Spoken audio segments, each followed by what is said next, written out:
అందరికీ నమస్కారం. ఈరోజు పాట నేర్చుకుందాం రండి. ఈ ఎపిసోడ్లో ఒక చక్కటి నోటు స్వరం నేర్చుకుందాం. నోటు స్వరం అంటే దీనికి కొంచెం చరిత్ర ఉందండి. అది యాక్చువల్లీ నోట్ అనే వర్డ్ నుంచి వచ్చిందనమాట.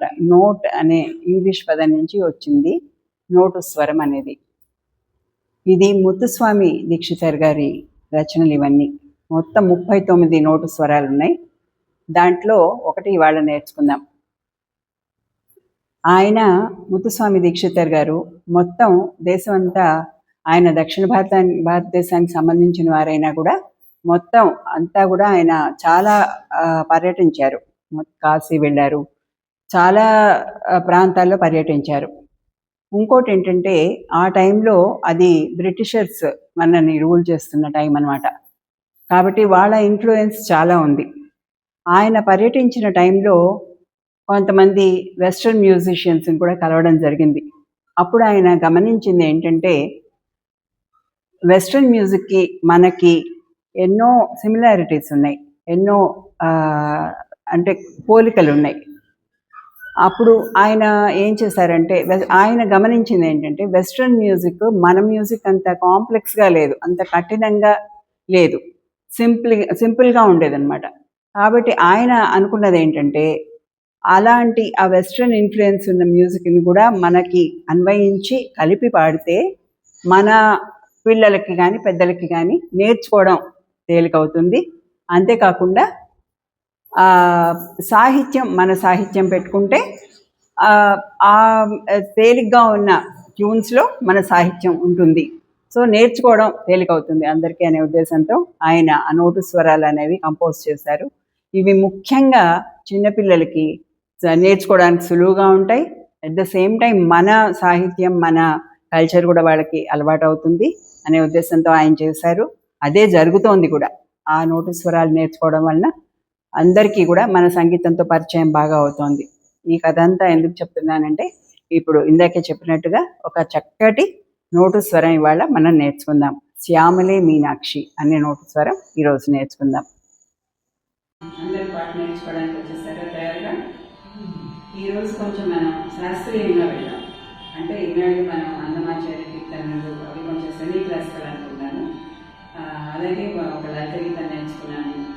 అలా కాకుండా ఈసారి కొంచెం శాస్త్రీయ పద్ధతిలో ఉన్న పాట నేర్చుకుందాం. అందుకని మీకు స్వరాలు కూడా చెప్తాను. ఈ పాట నోటు స్వరం అంటాం దీన్ని.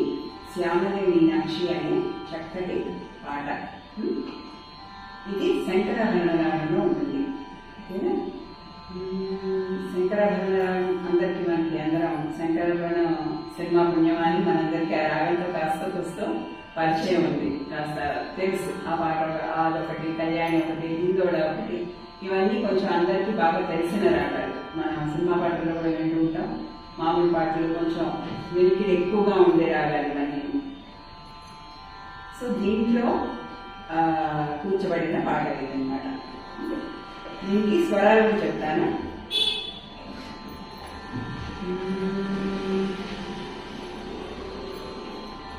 సరిగా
रे ग रे सा सा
ఇది స్వరం. దీనికి సాహిత్యం ఇప్పుడు నేర్చుకున్నాం.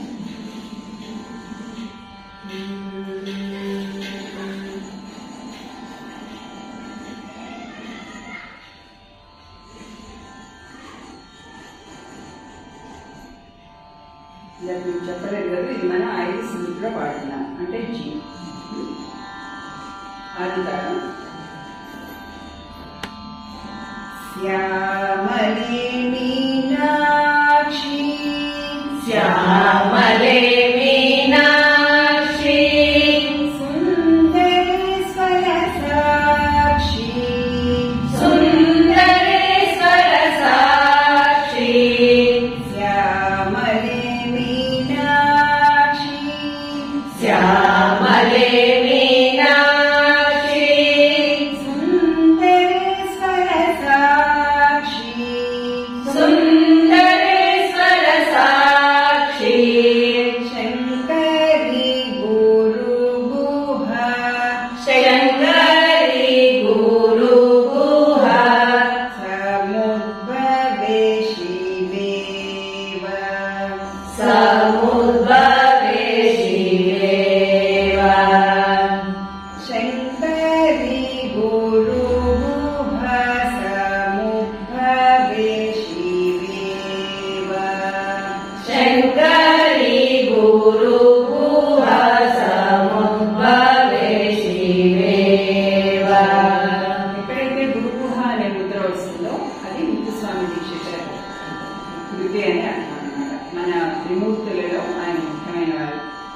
త్రిమూర్తులు ఎవరున్నారు? మన సంగీత త్రిమూర్తులు ట్రినిటీ అంటాం మనం. త్యాగరాజ స్వామి, ముత్తుస్వామి దీక్షితారు, వీళ్ళ ముగ్గురు అన్నిటికంటే వీళ్ళ ముగ్గురు ఉన్నది చాలా స్వర్ణయుగం అని చెప్తారు. సంగీతానికే స్వర్ణయుగం అంటే సంగీతం ఒక షేప్ తీసుకుని కీర్తనల షేప్ తీసుకుని అంతకు ముందర కూడా దాసర్నామా ఇట్లాంటి పురంధరదాసు ఆర్యుడు, సంగీతానికి ఆర్యుడు పురంధరదాసు, అన్నమయ్య, వీళ్ళందరి కీర్తనలు వేరే స్టైల్లో ఉండేవి, ఒక పాట రూపంలో ఉండేది. ఇప్పుడు ఈ ముగ్గురు వచ్చిన తర్వాత అది ఒక కృతి రూపం తీసుకుంది. ముఖ్యంగా త్యాగరాజ స్వామి కృతులు అంటారు, మనం త్యాగరాజ కృతులు అంటారు. దాన్ని స్ట్రక్చర్ వేరు ఉంటుందన్నమాట. ఆ స్ట్రక్చర్ తీసుకొచ్చింది, దాన్ని నిలబెట్టింది, ఎస్టాబ్లిష్ చేస్తుంది వీళ్ళముగ్గురు. సో మన దక్షిణ భారత సంగీతానికి, కర్ణాటక సంగీతానికి వీళ్ళది త్రిమూర్తులు అంటే వీళ్ళ ముగ్గురే. వీళ్ళ ముగ్గురులో ఈయనది అందరికంటే కష్టతరమైంది. అంటే మనం ద్రాక్షపాకం, కదళీపాకం, నారికేళ పాకం అంటాం. ద్రాక్షపాకం అంటే ఏంటి? ద్రాక్షపాకం ఎలా ఉంటుంది? నాకేం కష్టపడక్కర్లేదు. ఇప్పుడైతే మరి స్లీవ్లెస్ కూడా వస్తుంది, అసలు కష్టపడక్కర్లేదు. నోట్లో వేసుకోగానే దాని రుచి తెలుస్తుంది, మనం తినడం కూడా ఇది. కదళీపాకం అంటే అరటిపండు, కొంచెం కష్టపడాలి, ఉంచుకోవాలి, తప్ప తీసేయాలి, అప్పుడు తినాలి, అది కదళీపాకం. ఈయనది నారికేళ పాకం. నారికేళ పాకం అంటే కొబ్బరికాయ అంటే దాన్ని కొట్టాలి, ముక్కలు చేయాలి, దాని లోపల నుంచి కొబ్బరి తీయాలి, అప్పుడు తింటే దాన్ని రుచి తెలుస్తుంది. సో అది కష్టపడాలి, అర్థం చేసుకోవాలన్నా, పాడాలన్నా, ప్రజెంట్ చేయాలన్నా కానీ ముత్తుస్వామి దీక్షితారు గారి కృతులు కొంచెం కష్టతరం. ఎక్కువ భాగం సాంస్క్రిట్లో ఉన్నాయి. ఆయన త్యాగరాజ స్వామిని, శ్యామశాస్త్రి గారి తెలుగు ఎక్కువ ఉన్నాయి. త్యాగరాజ స్వామి అయితే ఆల్మోస్ట్ అన్ని తెలుగే. శ్యామశాస్త్రి గారికి 1 తమిళ్లో ఉన్నాయి. శ్యామశాస్త్రి గారి ఈయన మటుకు తమిళ అయినా ఉన్నాయి, లేదా సాంస్క్రిట్ అయినా ఉన్నాయి. ఈయన చాలా పండితులు, జ్యోతిష్ శాస్త్రంలో చాలా నిష్ణాతులు. శ్రీచక్ర ఆరాధన చేస్తున్నారు. అమ్మవారిని స్వయంగా ప్రసన్నం చేస్తున్న అమ్మవారు ఆయనకి దర్శనం ఇచ్చారు. ఎలాగైతే త్యాగరాజ స్వామికి శ్రీరామచంద్రుడు దర్శనం ఇచ్చారో అలాగే ముత్తుస్వామి దీక్షితానికి అమ్మవారిని దర్శనించారు. లలిత ఉపాసకుడు, నవచక్ర శ్రీచక్ర ఉపాసకుడు. సో ఎక్కువ భాగం ఆయన కీర్తనలు ఎక్కువ అమ్మవారి మీద ఉంటాయి. సో అంతటి గొప్ప వ్యక్తుల కీర్తనలు, వారి పరంపర మనం ఇంకా ఈరోజు కూడా మనం పాడుకోగలుగుతున్నాము. మనం వాటన్నిటిని నేర్చుకోవాలి, అర్థం చేసుకోవాలి. పాడగలిగినా పాడలేకపోయినా అర్థం చేసుకుని వాటిని ఆనందించగలగాలి, ఎంజాయ్ చేయగలగాలి. ఆ గొప్పతనాన్ని అంతా మనం వాళ్ళని అప్రిషియేట్ చేయాలి. మనం భారతీయులుగా, హిందువులుగా ఇది మన ధర్మం అని అనుకుంటాను నేను. సో ఎక్కడి నుంచి వచ్చా మనం? గురుగుహ ముద్ర స్వామి చెప్పారు. ఇంకోటి ఏంటంటే ఈయన రచనల్లో చాలా భాగం, చాలా వాటిలో నోటు స్వరాల్లో కాదు, చాలా కీర్తనల్లో ఆ రాగం కూడా దాంట్లో అడ్యర్ అవుతుంది. సపోజ్ కళ్యాణి అనుకోండి, కళ్యాణి అనే మాట ఎక్కడో ఒక చోటు వస్తుంది. అలా ఆరభి అనుకో, ఆరభి అనే మాట ఎక్కడో ఒక చోటు వస్తుంది అన్నమాట. అలా రాగముద్ర కూడా ఉంటుంది ఈయన కీర్తనలో. అది కూడా ఈయన స్పెషాలిటీ. ఎక్కడో ఒక చోట రాగం కూడా పెడతారు. కమలామనోహరి అయితే కమలామనోహరి అనే రాగం వస్తుంది అలా. సో అది కూడా ఈయన స్పెషాలిటీ. అంటే ఒక పక్కన భావం కల్పిస్తూ, ఒక పక్కన భాష గురించి కంట్రోల్ చేసుకుంటూ, ఎత్తిప్రాసలు చూసుకుంటూ రాగముద్ర రావడం. పైగా వీళ్ళంతా వాగ్గేయకాలు, ఏదో కూర్చుని బట్టి కొట్టుకుని అది రిఫర్ చేసుకుని రాసుకుని వాళ్ళకి ఆసువుగా వచ్చాయన్నమాట. ఇవన్నీ అమ్మవారు ఎదురుగా కనిపిస్తుంటే ఆసువుగా వచ్చాయి.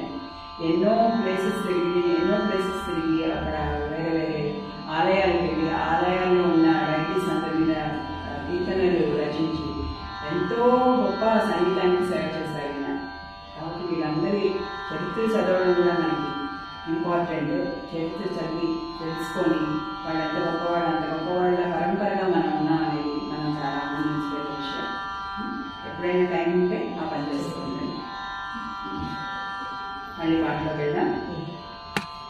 శ్యామలే మీనాక్షి, శ్యామలే మీనాక్షి, సుందరి సరసాక్షి, సుందరి సరసాక్షి, శంకరి గురుగుహ సముద్భవే శివేవ, శంకరి గురుగుహ సముద్భవే శివేవ, పామర మోచని, పామర మోచని, పంకజలోచని,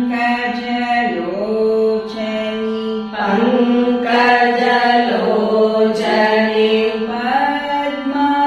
పద్మాసనవాణి హరి, పద్మాసనవాణి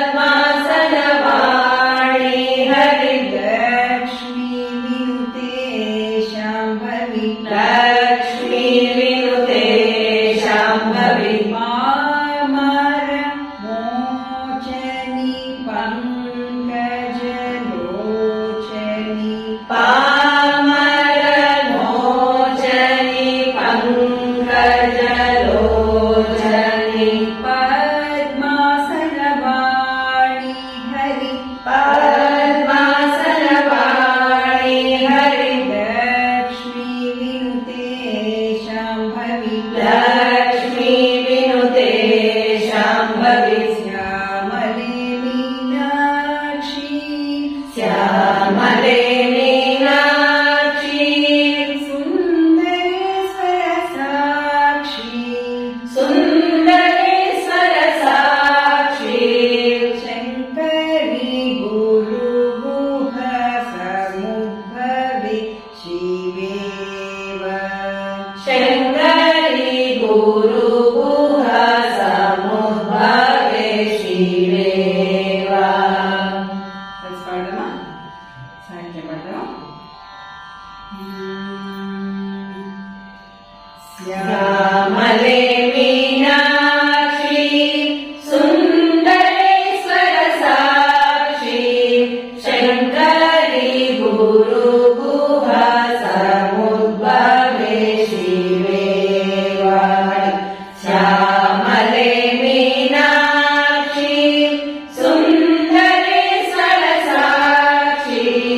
శంకర